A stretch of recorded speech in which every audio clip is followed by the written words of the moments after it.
तर आजचा हा बेस्टचा संप हा अनधिकृत असल्याचं प्रसाद लाड यांनी म्हटलेलं आहे। गुंड प्रवृत्तीच्या लोकांकडून बेस्ट बसेसवर दगडफेक करण्यात आलेली आहे। मुंबईकरांना वेठीस धरणं योग्य नाही असंही लाड म्हणालेले आहेत। मुंबईकरांना वेठीस धरणाऱ्या कर्मचाऱ्यांवर मेसा लावणार असा इशारा प्रसाद लाड यांनी संपकरी कर्मचाऱ्यांना दिलेला आहे।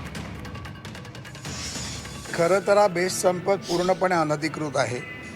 बेस्टमध्ये ज्या दोन मोठ्या युनियन आहेत त्यापैकी एक श्रमिक उत्कर्ष सभेचा स्वतः मी अध्यक्ष आहे। दुसरी जे बेस्ट कामगार संघटना आहे त्याच्यामध्ये शशांक रावजी शरदरावांचे चिरंजीव हे अध्यक्ष आहेत आणि 90% BSTचे ओरिजिनल कर्मचारी आमच्याबरोबर आहेत। ही ज्या पद्धतीमध्ये संप केला गेला, ह्या कॉन्ट्रॅक्च्युअल ज्या बसेस आहेत त्यांचा संप केला गेला आहे। लोकांना धारेवर धरण्याचं काम आहे। मला वाटतं उभाटा आणि कम्युनिस्ट आणि काँग्रेसच्या काही युनियनच्या माध्यमातून हे केलं जातं। हे मुख्यमंत्र्यांना विनंती करणार आहे की या कॉन्ट्रॅक्च्युअल बस टर्मिनेट करून तात्काळ BST कर्मचारी त्या बसेसवरती घेतले पाहिजेत आणि अशा प्रकारची ब्लॅकमेलिंग मुंबईकरांना वेठीस धरण्याचं जे काम करत आहेत ते कुठेतरी थांबलं गेलं पाहिजे। ज्या संघटनांनी अशा प्रकारे मुंबईकरांना वेठीस धरण्याचं काम केलं, ज्या कर्मचाऱ्यांनी अशा प्रकारची कृत्य केली त्यांच्यावरती मेस्मा लावला पाहिजे।